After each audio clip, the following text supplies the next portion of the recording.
Hi friends, science blog চ্যানেলে আপনাদেরকে স্বাগত। আজকের যে বিষয় নিয়ে আলোচনা করব যে 9, 10 এবং 11, 12-এ কোন কোন সাবজেক্টে কোন কোন অনার্স বা পিজি ডিগ্রিধারীরা আবেদন করতে পারবে। এটা সম্বন্ধে অনেকেই জানেন, কিন্তু যারা জানেন না তাদের জন্য এটা আবার নতুন করে দিচ্ছি। তো আসুন দেখে নেওয়া যাক। এর জন্য প্রথমে আমাদেরকে ওয়েস্ট বেঙ্গল স্কুল সার্ভিস কমিশনের ওল্ড ওয়েবসাইটে আসতে হবে। সেখানে এসে আমাদেরকে 9, 10-এর জন্য দেখুন এখানে দেওয়া আছে click here two view the equivalence for 9, 10। এটাতে ক্লিক করতে হবে। দেখুন এখান থেকে ক্লিক করার পর আমরা এটা পেয়ে গেছি। যে পেজটা আছে সেখানে বলা হয়েছে West Bengal central school service commission, ঠিক আছে। তারপরে দেওয়া আছে আচার্য সদন, এইগুলো ঠিকানা দেওয়া আছে। তারপর বলছে যে অ্যাকসেপ্টেন্স অফ ডিফারেন্ট সাবজেক্টস ব্র্যাকেটের মধ্যে ক্লাস 9, 10। দেখুন সিরিয়াল নাম্বার দেওয়া আছে এবং সিরিয়াল নাম্বার 1-এ দেওয়া আছে বেঙ্গলি, ঠিক আছে। তাহলে বেঙ্গলি যারা তারা কারা কারা অ্যাপ্লাই করবে না, যাদের হচ্ছে গ্র্যাজুয়েশন আছে তারা তো অবশ্যই করবে। সঙ্গে যাদের দেখুন দেওয়া আছে যে আর পোস্ট গ্র্যাজুয়েশন লেভেলে কী কী আছে না, comparative Indian language and literature, folklore, comparative Indian language and literature. অর্থাৎ যে সমস্ত ক্যান্ডিডেট এই সমস্ত বিষয়ে পোস্ট গ্র্যাজুয়েশন করেছে তারাও হচ্ছে বাংলায় বিষয়ের জন্য আবেদন করতে পারবেন। সিরিয়াল নাম্বার 2-এ আছে লাইফ সায়েন্স। দেখুন কারা হচ্ছে আবেদন করতে পারবেন। গ্র্যাজুয়েশন লেভেলে যাদের botany, zoology, physiology, microbiology, biotechnology, sericulture, molecular biology, anthropology, genetics, environmental science with botany or zoology or microbiology আর ফিজিওলজি কম্বিনেশন। অর্থাৎ এদেরকে যারা মানে গ্র্যাজুয়েশনে এই সাবজেক্টগুলো আছে তারা হচ্ছে লাইফ সায়েন্সের জন্য আবেদন করতে পারবে। অথবা যাদের পোস্ট গ্র্যাজুয়েশনে human physiology, animal science, zoology, botany, zoology, physiology, microbiology, biotechnology, sericulture, molecular biology, genetics, MSc in ecology preceded by botany honors, agriculture, botany, plant physiology, genetics and plant breeding, horticulture, environmental science preceded by botany or zoology or microbiology or physiology combination at the graduation level। তাহলে এই সমস্ত subject যাদের post graduation আছে তারা অবশ্যই বায়োলজির জন্য আবেদন করতে পারবে। এবার আসি জিওগ্রাফি। 3 নম্বর হচ্ছে জিওগ্রাফি। যাদের গ্র্যাজুয়েশনে জিওগ্রাফি আছে এবং তারা অবশ্যই আবেদন করতে পারবে। এবং যাদের হচ্ছে post graduate in remote sensing and GIS, geo informatics and rural development preceded by geography honours, এরা আবেদন করতে পারবে।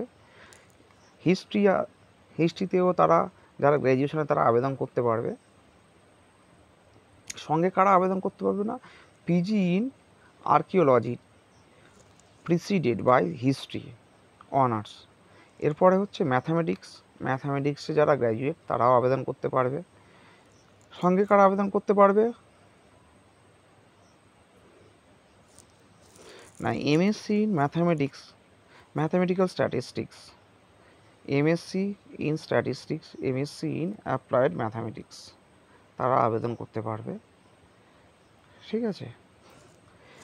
আর আবেদন কারা করতে পারবে না, physical science, chemistry, physics, electronics যাদের গ্র্যাজুয়েশনে আছে, biochemistry, environmental science with chemistry or physics or mathematics combination, তারা আবেদন করতে পারবে। সঙ্গে যাদের পিজিতে chemistry, physics, electronics, biochemistry, environmental science precede by chemistry or physics or mathematics at the graduation level.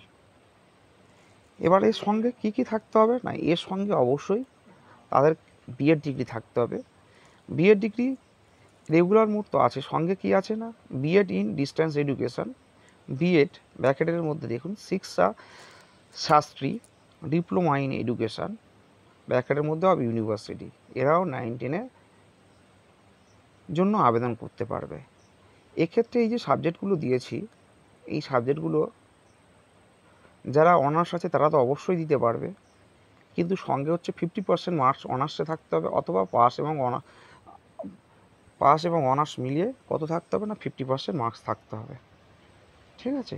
আর যাদের পাশেও 50% মার্কস আছে তারাও আবেদন করতে পারবে, সঙ্গে কিন্তু প্রত্যেকের ক্ষেত্রে বিএড ম্যান্ডেটরি। তো ফ্রেন্ডস, এটা ছিল 9-10-এর ক্ষেত্রে। এবার আসা যাক 11-12-এর ক্ষেত্রে, অর্থাৎ এইচএস লেভেলের ক্ষেত্রে। তো আসুন এখানে এবারে হচ্ছে 11-12-এর ক্ষেত্রে আমরা ক্লিক করলাম, দেখা যাক কী বেরোয়। এই দেখুন সাবজেক্ট বেরিয়ে গেছে, ঠিক আছে। সাবজেক্টে কী দেওয়া আছে দেখুন, দেওয়া আছে acceptance of different subject classes, কী দেওয়া আছে না 9-10, ঠিক আছে। এই 11-12 এক নম্বর হচ্ছে accountancy.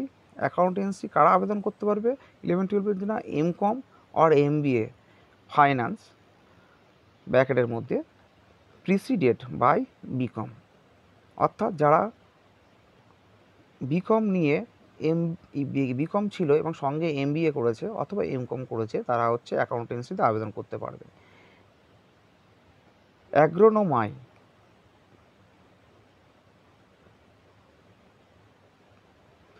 MSc in agriculture with agronomy subject যারা আছে তারা আবেদন করতে পারবে। Bengali comparative Indian language and literature, folklore comparative Indian language and literature.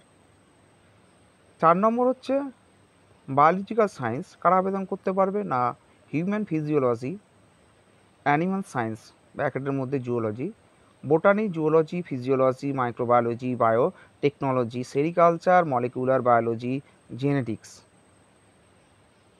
MSc in ecology preceded by botany honours, agriculture, botany, plant physiology, genetics and plant breeding, horticulture, PG in environmental science with botany, zoology, physiology honours. 5 number হচ্ছে chemistry. কেমিস্ট্রিতে কারা আবেদন করতে পারবে না agriculture and soil chemistry precede by chemistry honours, তাহলে preceded by chemistry honours. Biochemistry, BTech, MTech in plastic or rubber technology preceded by chemistry honours, BTech in polymer science and technology অথবা chemical technology, chemical engineering precede by chemistry honours. আর applied chemistry, এরা আবেদন করতে পারবে chemistry সাবজেক্টের জন্য 11-12-এর ক্ষেত্রে। এরপর আছে কম্পিউটার অ্যাপ্লিকেশান, কারা আবেদন করতে পারবে না এমসিএ যাদের আছে তারা অ্যাপ্লাই করতে পারবে। এরপর আসা যাক computer science, BTech in computer science preceded by computer science honours, BE or BTech computer science অথবা আইটি, বিই অর বিটেক ব্র্যাকেটের মধ্যে any stream and post graduate diploma in computers, MSc in Computer Technology, MTech in Information Technology, MSc in Information Technology, PG in Applied Computer Science preceded by Computer Science Honours, MCA তারপরে কমা MCA in Computer Science। 8 নম্বর বলছে কমার্সের ক্ষেত্রে MBA finance preceded by BCom honours. 9 নম্বর বলছে education, M.Ed. থাকতে হবে, অর্থাৎ এই এডুকেশনের ক্ষেত্রে এমএড থাকতে হবে। 10 নম্বর বলছে এনভায়রনমেন্টাল স্টাডিজ, এনভায়রনমেন্টাল সায়েন্সে মাস্টার্স থাকতে হবে। জিওগ্রাফির ক্ষেত্রে কি বলছে দেখুন, post graduate in remote sensing and GIS, geo informatics and rural development preceded by geography honours. 12 নম্বর বলছে home management and home nursing, কি বলছে না human development and family resource management অথবা হোম সায়েন্স হিউম্যান ডেভেলপমেন্ট। 13 নম্বর বলছে home science ব্র্যাকেটের মধ্যে হিউম্যান ডেভেলপমেন্ট। 14 নম্বর বলছে হিস্ট্রি, কি বলছে না PG in archaeology preceded by history honours. Mathematics, MSc in mathematics, mathematical statistics, MSc in statistics অথবা MSc in applied mathematics. 16 number বলছে মিউজিক, মিউজিকে কারা আবেদন করতে পারবে? MA degree in instrumental music, percussion, MA in instrumental music, mass, MA in musicology, MA degree in Rabindrasangeet, MA degree in vocal music. 17 number বলছে nutrition, MSc in dietetics and community nutrition and management, MSc in food processing and nutrition science preceded by BSc. 18 নম্বর হচ্ছে physical education, MPEd থাকতে হবে সাবজেক্টের উপরে। 19 নম্বর physics, কারা আবেদন করতে পারে ফিজিক্সের উপর? PG in biophysics, MSc in electronics science, MTech in optics and optoelectronics, PG in atmospheric science, MSc in electronics, MSc in applied physics, BTech in radio physics and electrophysics preceded by physics honour. এরা ক্ষেত্রে কোথায় আবেদন করতে পারবে না? Physics অনার্সের ক্ষেত্রে, অর্থাৎ ফিজিক্সে এমএসসি থাকতে হবে। এরা হচ্ছে এইচএস লেভেলের জন্য আবেদন করতে পারবে। 20 নম্বর বলছে পলিটিক্যাল সায়েন্স, পলিটিক্যাল সায়েন্সে কারা আবেদন করতে পারবে এইচএস লেভেলের জন্য? না PG in international relation, PG in public administration. 21 নম্বর সংস্কৃত, আচারিয়া ব্র্যাকেটের মধ্যে এমএ। 22 নম্বর visual arts, masters in fine arts, master in design DES ব্র্যাকেটের মধ্যে। 23 নম্বর বলছে ব্যাচেলার অফ এডুকেশান, বিএড, শিক্ষা শাস্ত্রী, সংস্কৃত বিটি, পিজিবিটি, পিজিটি, অর্থাৎ প্রত্যেকের ক্ষেত্রে কিন্তু বিএড ডিগ্রি মাস্ট থাকতে হবে। তো ফ্রেন্ডস, আজ ছিল এই পর্যন্ত। আপনারা যদি ভিডিওটিকে পছন্দ করেন অবশ্যই চ্যানেলটিকে সাবস্ক্রাইব করবেন আর ভিডিওটিকে লাইক দেবেন। ধন্যবাদ।